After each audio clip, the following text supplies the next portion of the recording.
Hello and welcome. You're viewing the Citizens Journalist podcast, Mesa County Compass, that brings you the news that you can use from a different point of view. I'm Ruth. I'm Lisa. And together we are Mesa County Compass. Our goal is to create an informed, current, active citizenry armed with the facts. We will be covering what's new to you, what it means to you, what you can do about it, and provide you access to the decision makers when we can.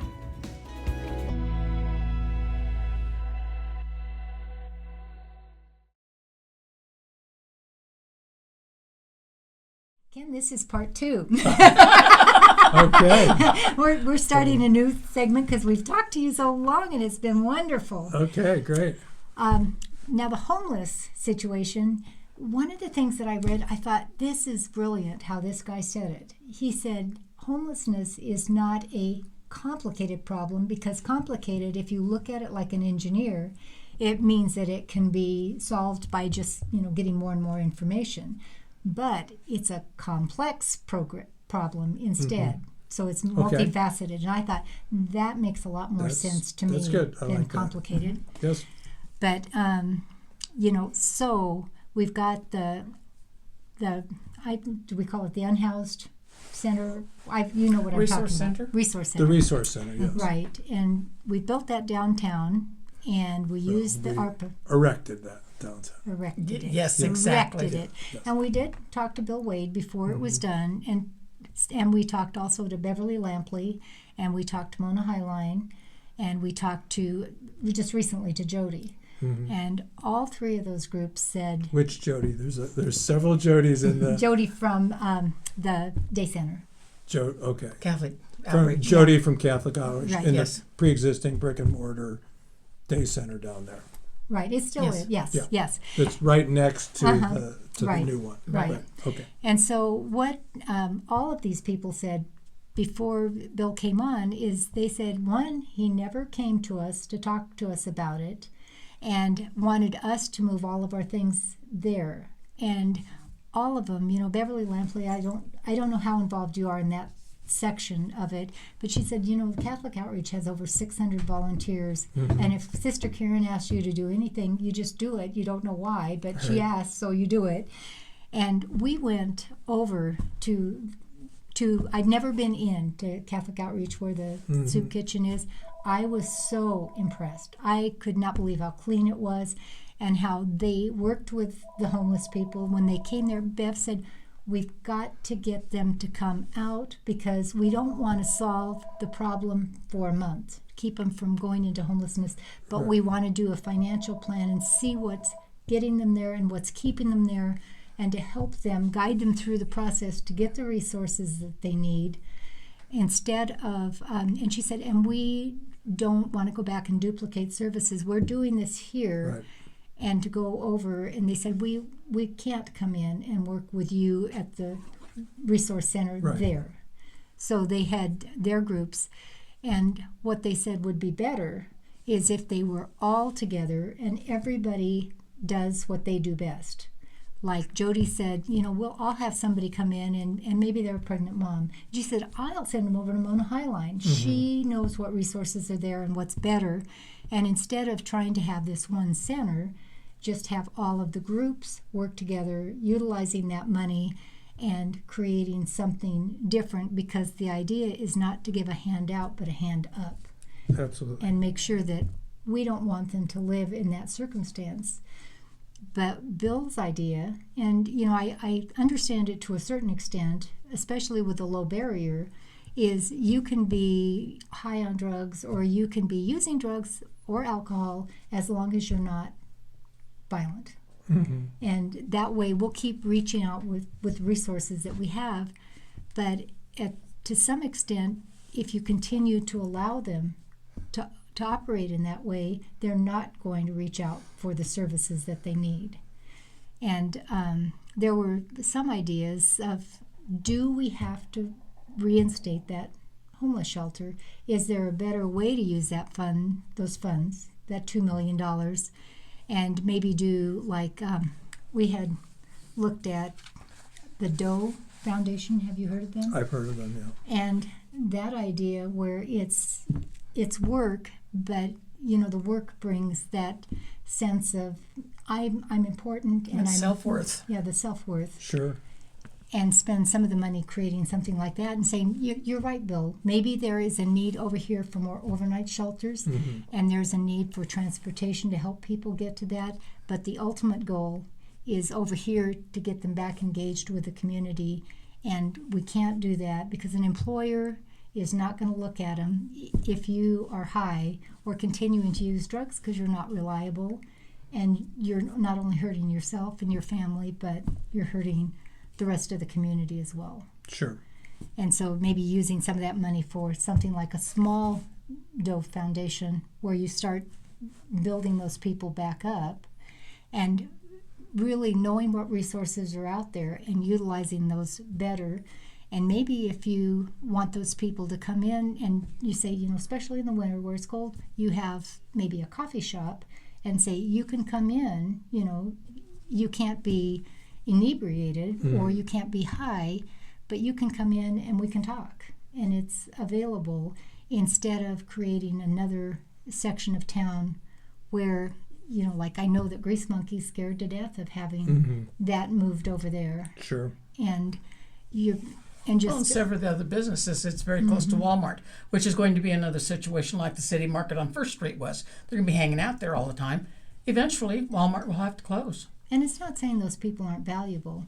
It's saying what's a better way to help. What's a better way to help? Right. So right. What do you think? Well, that's, it's a very complex problem. I love that quote because it's not that complicated if you could just do everything you wanted to do. Right. It's not hard to solve, but it's complex because we live in there's a lot of people, there's a lot of human behavior involved, as there always is, and that adds a lot of complexity. Part of the complexity, too, is that the homeless population is not uniform. And we all know there's always been homeless. Right. And when we think of homeless, we think of the homeless that we've known for forever, literally forever. Right. And everywhere forever, right? We more associate them with being chronically homeless, having drug problems, drug and alcohol problems, mental illness, or just being people want to follow rules. Yeah, just being sort of like anarchists. They actually would prefer. They don't want to be housed. They don't want to be in society, exactly. Whatever. So there is that population. That is the most difficult one to have any impact on. Like even people that have substance abuse problems, even if they go into treatment, they don't do very well. Right. And that doesn't matter if they're a movie star with $1 gazillion, or the poorest person living under the bridge. The sad truth, it's easy to just say, well, get them in drug treatment, but the success rate is literally, on a good day, it's 20%. Right. With a motivated, highly resourced person, but with somebody who's living under a bridge, the success rate is probably lower. And mental illness is not much better. It could be, but it's not that easy just to treat mental illness. So so I just want to make the point that population has always been here. Right. But why is it like such a big issue right now? Well, the reason is because there's a whole other population of people that are homeless that don't have drug or psychiatric problems, they're not violent, and they don't want to live on the street. Right. They have just fallen off the economic cliff. Right. And those are the ones that have much greater potential to go up the ladder that you're talking about. Right. It's like, okay, first let's just get a roof over your head so you're not freezing to death, and you can clean up and you can get some coaching about how to do a job interview and things like that. But they have that. There's a lot of that, but the need is so great right now. The system's overwhelmed. So there are all the organizations that do that, but if you look at the need versus the ability to supply those services, they need a lot of help. And the other thing I would say, and I think you were touching on this, but I'll continue on that way, is there are a lot of different organizations, and they all have their niche, but a lot of them overlap with other ones, and But they've said that has become worse with the resource center. Well, that could be. The resource center, I don't think was in anybody's like grand plan of the ideal way to do things. As you know, that was kind of a domino effect from like shutting down Whitman Park. Then all of a sudden it's like, oh, I knew all these people. A knee-jerk reaction. So, okay, we'll put up resource center and they'll have a place to go, and they put it up, but it didn't have enough safety measures in it, and there was, a lot of bad acting going on and interfered with businesses and everything, and then they're like, okay, well, we need to move it somewhere. So I would just call that a domino effect. I don't think that's part of any like really well thought out, Okay, but if plan. we just move it, Yeah. how is that more well thought out? I'm not saying that it is. I'm not saying that it is. It's just the reality of where we're at right now. But I don't think it's part of a plan, and that's where I'm going. I don't think there really is a plan. There are a lot of little plans, specific plans. Okay, for this we do this, for this we do this. Here's a list of strategies we can choose from these. Those are all good things. I'm not knocking them, and people have worked very hard. They're very well-meaning people, smart people. They're doing good things. But this is a complex problem. It's an expensive problem, and nobody. It's all over the city, all over the country, and frankly, most places all over the world. Not everywhere, but in societies like ours, it's pretty universal. So it's not easy to solve. But in my way of thinking, I'm a very system-oriented person. I like plans. I like systems. I like to find where things are being duplicated and pull them apart and say, okay, look, you're doing the same thing. You're stepping on each other's toes. You guys focus on this. You guys focus on this, and have a good communication so you can move people from your great thing to their great thing, and then they can get on the ladder to success. The next great thing. Right. But in real life, herding the cats is not that easy. Okay, these are not dogs we're dealing with. No, these are cats that want to do what you want to do. We're all organized now. So I said herding cats. I don't want to hurt anybody's feelings or have all the cat lovers. I'm going to tell them. No, I'm talking about the organizations. I say that might be a little hard to herd, but I think they'll admit it too. They will say it is. We do collaborate. We want to collaborate more. We want to be more organized and systematic. But it's hard because they are all different organizations. Their funding comes, some have national connections and they have to kind of follow those rules. Some are homegrown and they make their own rules. They're all very different, and they're all very, very dedicated, and they're all overworked and underpaid and like trying to like fit into a grand plan and go to a lot of meetings to organize that and everything. That's really stressful and it's hard. So it's extremely challenging to put all this together in kind of a grand plan and a really effective system that's efficient, that's economic and that's effective. But I don't think we should shy away from hard challenges. And to me, that would be the goal. I think almost a lot of the resources we need are there. They exist. Right. But it's hard to really make progress. We solve individual problems. We get some people in housing, and then some fall off, and it spins around a lot. But are we really like making a real dense and a progressive way and getting closer and closer to having fewer and fewer homeless people and having more of those people re-entering productive society? So I do feel there is a role for the government, for the city government, to try to facilitate and help organize all of the good efforts that go on into some kind of a system that's more functional and more effective.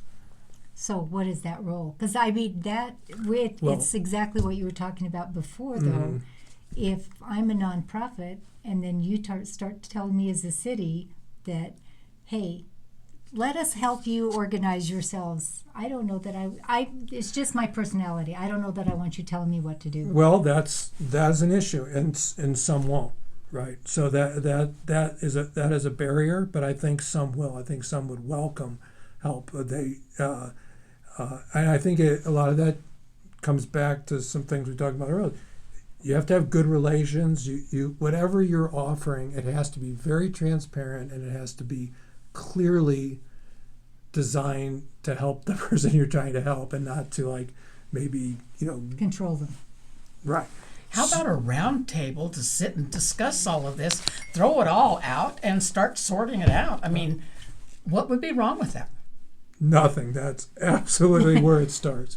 And there have been some efforts to do that, but I'm just not sure, really everybody's gotten there and been willing to lay all their cards on the table, say, here's what we have, here's our challenges, here's what we can do, here's why we would like to be a part of something like that, here's why we wouldn't like to be a part of something like that. Get all that stuff out together. The role of the city is not to tell them what to do. It's to help them. It's like a help me help you kind of situation. It is to bring their organizational skills. Maybe we do need a consultant. The right kind of consultant could probably help with something like this. And I'm like, I know. Well, we should talk about consultants, because I think you wouldn't be disappointed with my opinion. But there are times when you need consultants. So and it's all with consultants, and I can speak to this because I have been a consultant and I have used consultants in many ways of my life. It's all about how you use the consultants. Consultants can provide additional expertise and insight and experience, and they can do the kind of things you were talking about. Like, they can tell you, well, why does that seem to be working better in Montrose? They would be able to answer that, because that's what they do for a living. Or we just go to Montrose and say, why is it working? Yeah, well, I it's mean, not that simple, though. It's not. No, it's not. How does everything have to be so complicated? Sometimes, axe and razor. Yeah, that's straightest true. path is oftentimes the best way. It is. And talking and collaborating with another place might be the easiest and best way. And say, I would say working? That would be a component of it, but it's just not as simple as walking down and say, hey, how are you guys doing it? And that's working great, so we'll do it the same, because it all has to be taken in context of what we have and what we are, and individualized for us. So, but it could be the first step before we hire the consultant to find out what we can find out on our own. Yeah. Before I think oftentimes we just rush into that. We don't have any expertise. Oh, I totally agree. You don't have to convince me of that. That's you read my stuff. That it's full of that. So, because I've been on both ends of the consulting scenario here in Grand Junction. I've been on those advisory committees. I've been there when consultants come in and just tell us what we're going to do. They sometimes bring ideas that from areas that aren't really like us. And I am totally a proponent for doing more homework before we bring in the consultants, getting as much use out of I just wrote a whole piece on this for the Restore the Balance survey. They do a really good job of asking the same kind of questions that you're asking. And what I talked about on that is there is a role for consultants when you really need them. Well, and I think sharing with the consultant, this is what we've already done. Totally. And maybe doing that ahead of when they come in to present their stuff, to say, oh, this is what we've done. This is why we did it. Right. This is what seems to be working. And now, what additional ideas do you have? Totally. We're absolutely on the same page. Yeah, well, it is you and I put that in my. You should read my Restore the Balance answers when they. I will. I didn't know out. that they were out. Yeah. No, they're not out yet. I just Okay. submitted it, but it's basically what you're saying, and then continue to that whoever your local experts were, whether they were the city staff or private, preferably both, working together, because there's talent. There's a lot of talent in the private sector. There's a lot of talent in the city. They need to play better together and combine that. And the consultant shouldn't be like in the middle of that. So my vision is the city and local expertise and talent work on these problems, get a good sense, and maybe ask, if they see something happen in a neighboring community or that's similar enough to us to make it meaningful, right? Investigate that, find out, absolutely, and bring that back. That's data, and bring that back, and then bring the consultant in when you get to the point where you say, we need some additional expertise, because some of the research they can bring is just beyond what we can do. But keep that local working group actually working with the consultant. Don't ask the consultant what's good for us. We determine what's good for us. They can give us expertise and data analysis and some tools that we may not have. And they may also be able to say, yeah, you know what? There's a town not that different than you guys, and it could be 3 states over that we don't know about. Right. And they can say, we just worked with them and we got to a similar place that you guys are at, and here's what we're trying, and so far it's working. You know what I mean? Right. So they can bring things, and I know this from medicine. If I have a patient, I'm a general internist, I'm not a specialist. I have a patient, they have like kidney failure or something. Right. I need a kidney doctor, right? And if I just let that kidney doctor, if I just call him and say, hey, my guy's got kidney failure, thanks, see you later. I have no idea every kidney specialist is not created equal.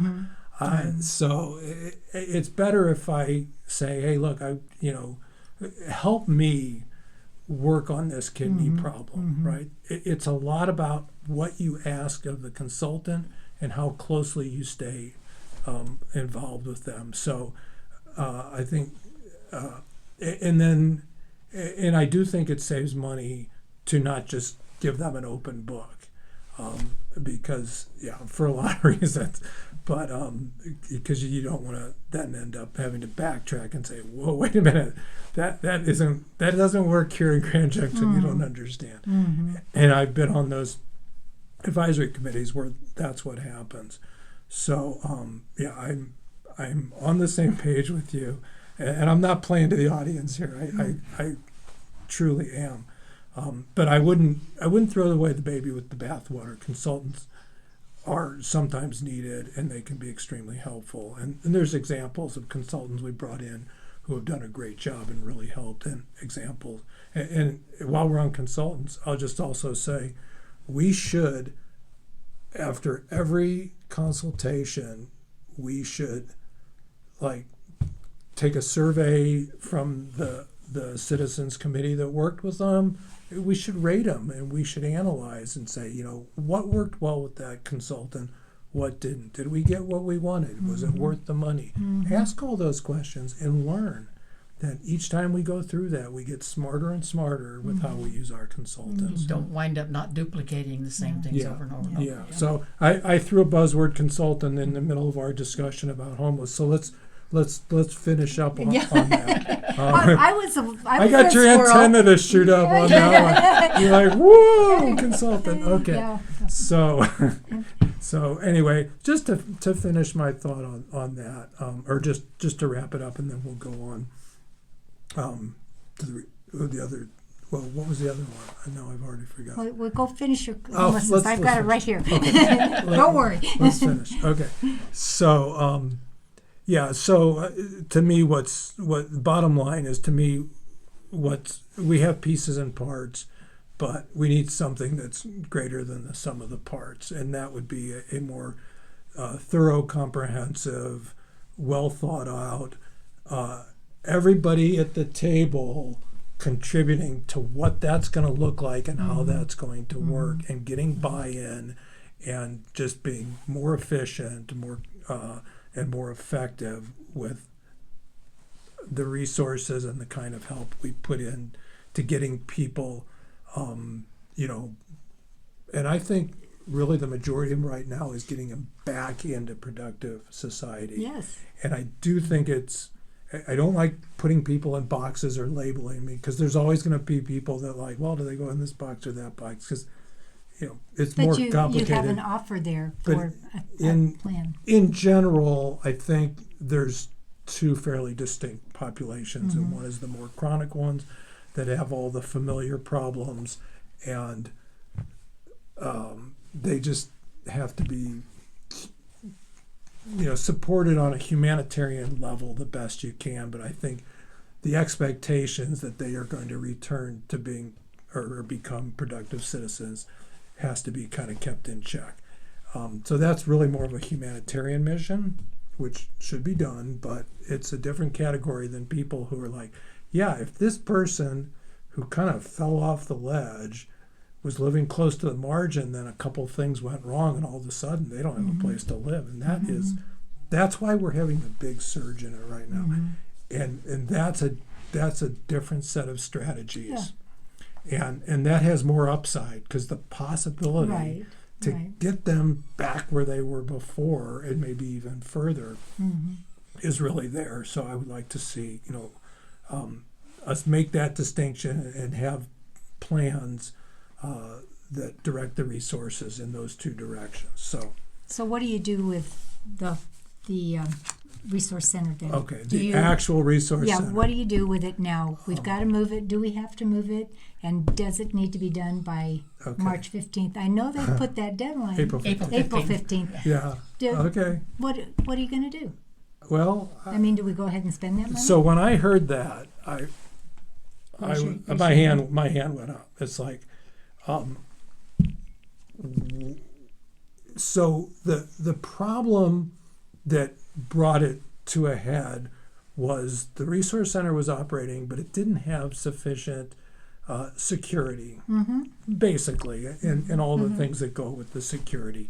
And so we did end up having homeless camps and some criminal activity, and businesses were being harassed. Even people that worked at the center were being harassed. Right. Right, exactly. So everybody was unhappy for good reasons, justifiably unhappy. How we knee-jerked from that to like moving it right away seemed like, it's like, wait a minute, how about those things were all fixed, were all manageable and fixable. And yes, that's not a permanent place. It's not a permanent thing. It was never intended to be. But do we have to have this hard line where it's got to move by such and such? Because the risk of that is we end up making another hasty move. And spending a lot of money to do it. Yeah. Well, every time you do something, haste is waste, right? So. Oh, yeah. Yeah, there you exactly. go. And another of my favorite sayings. I'm a Midwesterner. I've got all these little sayings. So I was more in the camp of let's address the problems. These are urgent. These are urgent problems. These need to be fixed right now. And I think they actually did a pretty good job on that. It's never going to be perfect, right? But a lot better than it was before they allowed them to police a wider area. They cleaned out the homeless camp that was building there. More identification and security getting in and out of it, all those things. And those have all really helped a lot. And at that point, I would have preferred us to say, okay, now let's sit down and make a plan. We need resource centers, okay? But let's do it thoughtfully, and let's try to just make one move and have that be a definitive move that's going to last through time and provide the necessary services. Rather than okay, we got to get out, by this date, and then we're going to put up another thing that's probably going to be temporary again before we do something, more thoughtful and more definitive. So one way that I think, and I'm going to let Ruth talk for a little bit too. I do this every time, and I don't mean to, but one way I think that you and I might differ is I am so much more in favor of saying you represent me. Mm-hmm. And I want to make sure that if I say no, we don't want that, you don't say, oh, and I'm going to go back to fourth and fifth, Mm-hmm. that for so long they kept telling us, well, there's a few that don't like this. Mm-hmm. Well, I mean, it's obvious that the overwhelming majority Right. don't like it, but they kept minimizing Yeah. and saying, no, that's not what they're saying. Nope, you're wrong. And it just makes the people Mm-hmm. that you represent feel like, stop. Right. I don't like to feel like I pay not your salary. You don't get enough money to say you get a salary, but you represent me because Yeah. I can't be everywhere at once. But if I say, and many people say no, then I think that should be heard and Mm-hmm. listened to, and that people need to be informed before you start anything, and make sure that public is heard. Sure. I'm not disagreeing with anything. I'm waiting for the part Yeah. where we disagree. Well, I feel like sometimes it's just from what I've heard you saying. You keep saying data. Sometimes people, how they're seeing how it's impacting them. That is valid data, The data Yeah. can be adjusted to fit the scenario. right? Well, it can be, but I'm going to toot my own horn. Okay, toot away. I have a lot of experience, training, and proficiency at data, and also methodology. So, like when it was said that we're conducting an experiment, that was like fingernails on the chalkboard to me. Right. Okay. Right. So because in my field, in my profession, and I taught, I was an instructor, and that was actually one of the topics I really like to teach to the medical students and the interns and the residents is what is an experiment?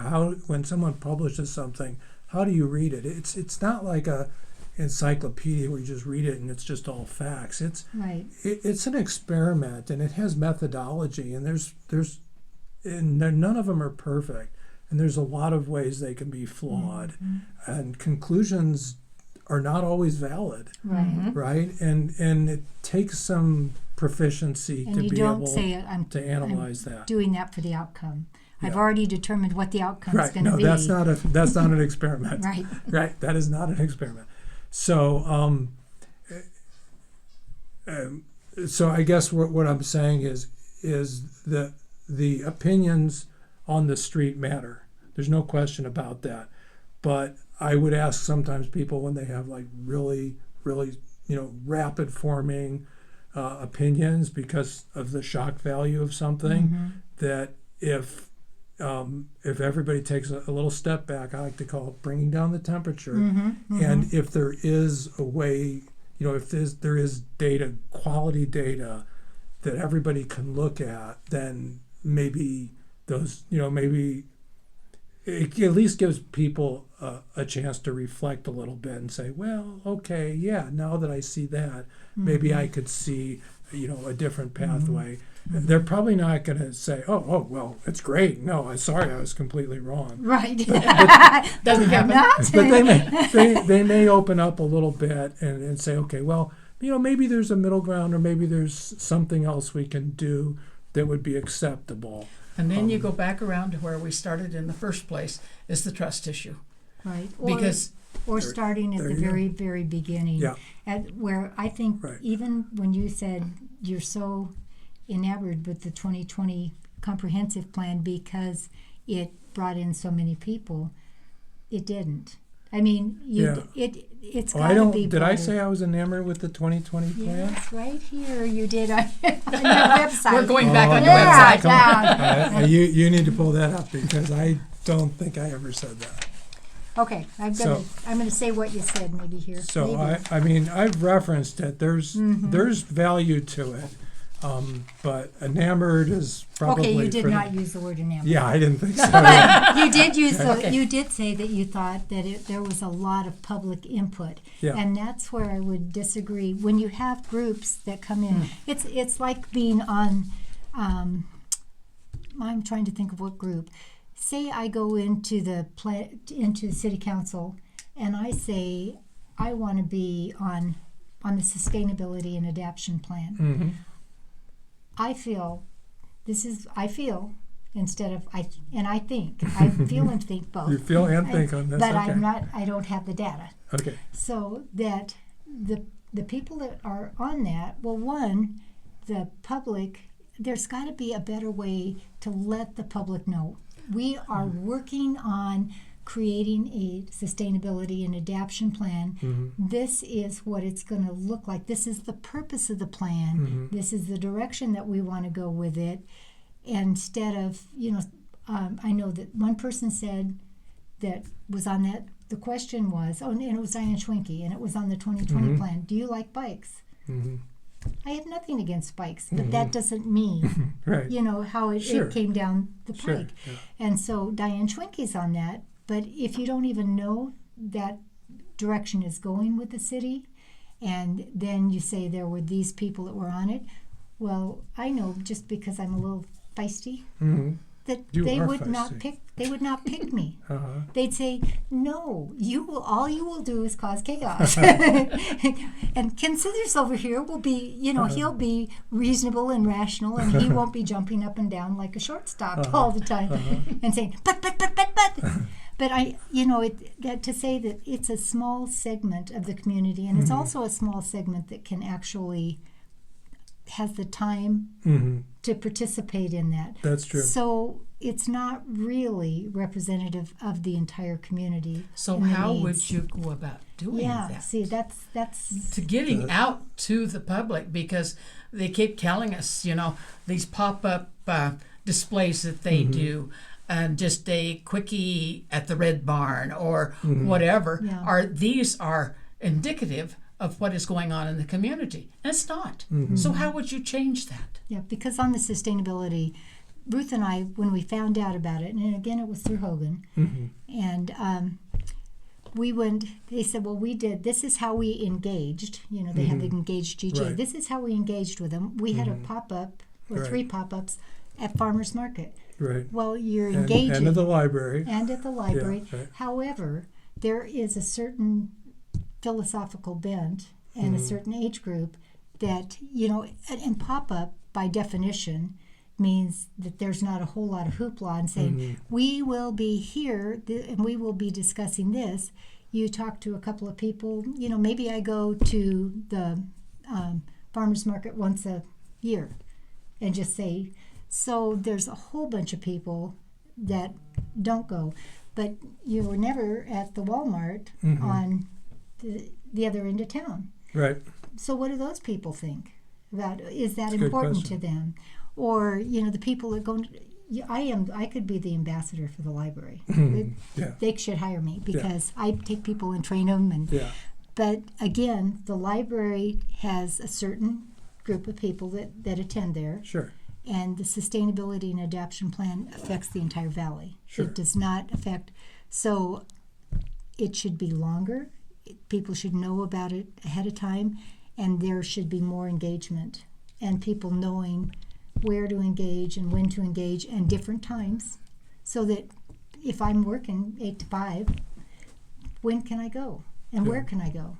Yeah. Well, I think it's true that if you look at this from a validity of data and methodology perspective, that they didn't get enough numbers to get to really, and it wasn't diverse enough, like you say, to get to real statistical significance.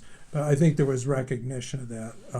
Like how to do better at that is really difficult because it gets very expensive. So all these projects just have a budget, and it's just hard to get. People are busy. It's just hard. It's hard to reach them, and I think they do work very hard at that, but generally falls short. But there is recognition of that. So the information is taken for what it's worth. Everything's not based on that. And then, like the advisory committee was for that one in particular, it's very diverse. It wasn't just made up of environmental folks and stuff like that. I mean, as you know, Diane and Hogan and people like that were on it.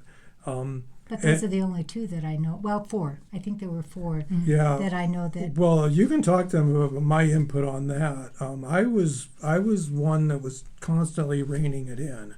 And they did say that. Yeah, yeah. And so I think that process went pretty well. But I do think that was one of them in particular where the consultant needed a lot of reining in.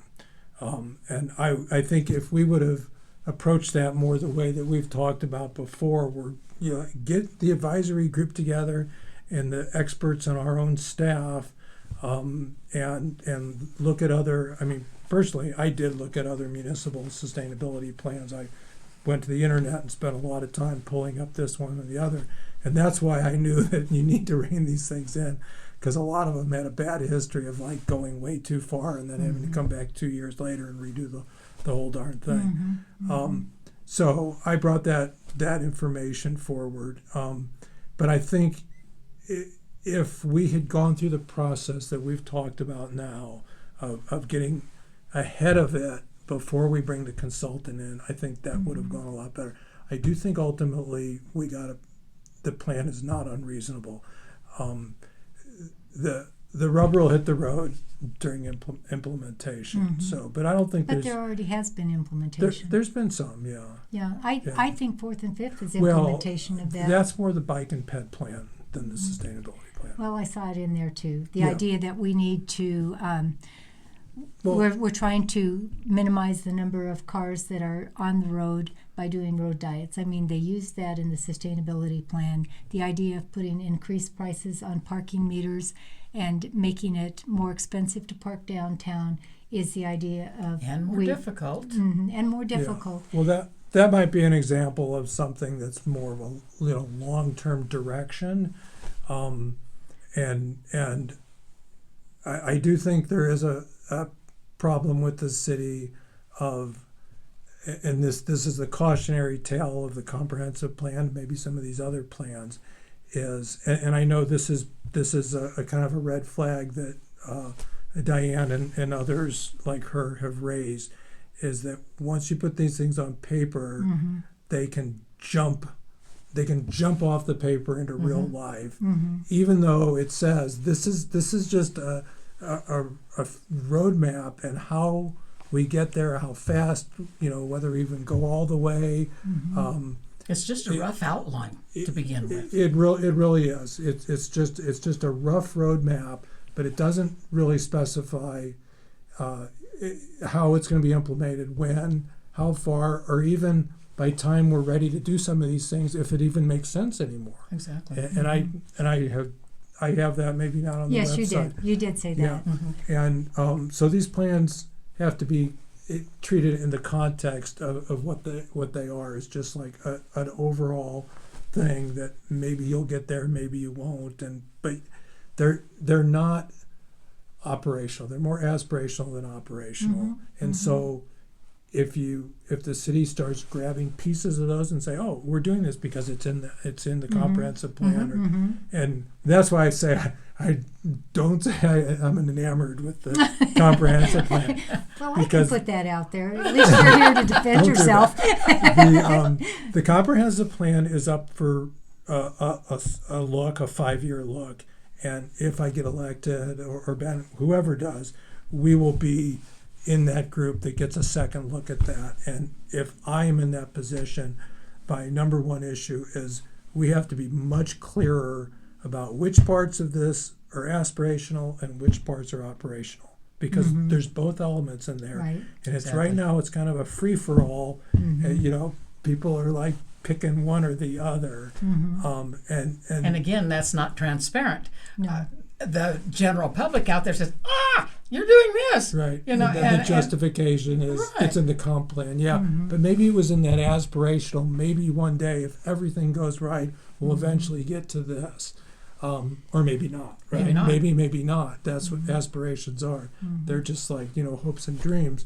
And maybe you achieve them and maybe you don't. And maybe the world changes under you and those no longer seem like such a good idea anymore. And that's why they should be clearly why couldn't in that comprehensive plan we just literally divide it into the Aspirational aspiration and and operational. operation. Yeah. Make it You fluid. could. You Make could. Make it fluid. There you go. You Yes, could. it's You your could. plan. You can do what you want. There you go. Yeah. So, and one last thing, because I know that you have said in the paper and stuff that you are a climate activist. Mm-hmm. That's true. And I don't know if it's I don't know if you call yourself climate alarmist, but No, activist. an activist. So, and I'm going to go back through differences that I see in how I would say that I am a steward of the environment Mm-hmm.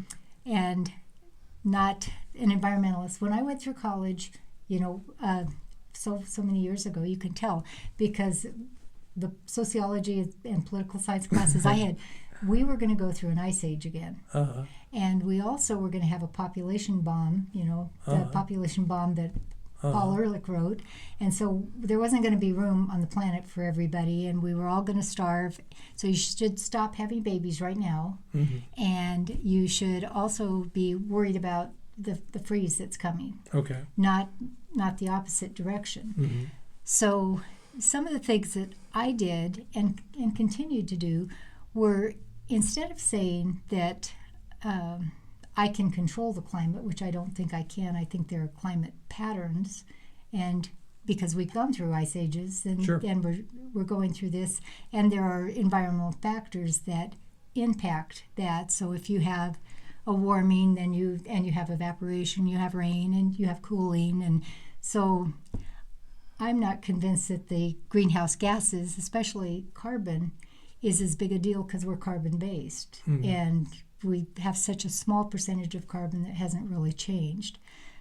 But I think what I was more of a proponent of is, like, when our kids were little, we used cloth diapers because when you put a Pampers in the landfill, it never disintegrated. That's And nasty stuff, yes. I went into the political science office and talked my professor out of class, and because I kept saying, could we just use glass cups, ceramic mugs you can wash, and then you can You're have them. way ahead of your time. Look at you. Styrofoam, and so I collected all of the styrofoam cups in the political science department over a week and dumped them all on his desk while he was gone. Good for you. But told him that he had an important phone call that he needed. So you're more of an activist than I am. No, I'm not. Yes, but well, I'm just, you did that. I'm just That was an saying activist thing. Don't that, you think that was a activist? lot of the things that we did, I get really annoyed when you say, not you specifically, but like you're reusing what you have, and you're on one hand saying,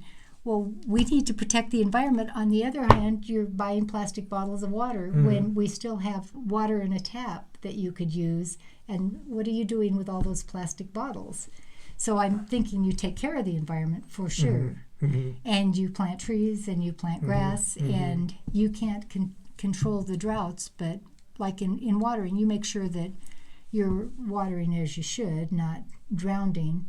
But the environment, like the turf program, and I understand water is expensive in the city, but we need the beauty of having a canopy and having grass and having flowers, and you can't say it's all gone. You can't use that because you're destroying the environment. Do you really believe that we are in an imminent danger, like in the next 10 years, 20 years? What would your time frame be for, and how will that impact what you want to do on city council? And when do we reach critical mass? Yeah. So I do think global warming is a serious problem. I think the science is well established, and we're having climatic changes that, granted, climatic changes happen naturally, but they happen over tens, thousands, and millions of years. We're having them over, decades. So I think there's clearly something going on, but it's a global problem. And my take on it locally, and if you read the op-eds that I've written, and I would welcome you to do that. Yeah. And I did those long before I was a candidate. So there's no, trying to send it some kind of a message or something. That's just my best understanding of the problems. I don't have a strong belief in like a small municipality trying to like solve climate change. I don't think we contribute much to it, and if we got greener, I don't think it would really change. It'd be a literal drop in the ocean. And that's good to know. Yeah, you know. and that's but I do think, just from a risk analysis basis, we'd be foolish not to acknowledge that the climate is changing very rapidly. Whether you believe it's human caused or just natural doesn't matter that much. Personally, I think it's mostly human caused, but if you think it's just like happening, I mean, you can't argue with the thermometer. So we know that there's a lot of heat, there's a lot of drought, there's been more fires, hurricanes, all that stuff. But from a local perspective, it's more important just to acknowledge that we are living in a world that's getting warmer for whatever reason, and it has impacts, and to focus on, and that's why it's a sustainability and adaptation plan, and it is not a climate action plan. And my take on it and what I've written about is it's a global problem.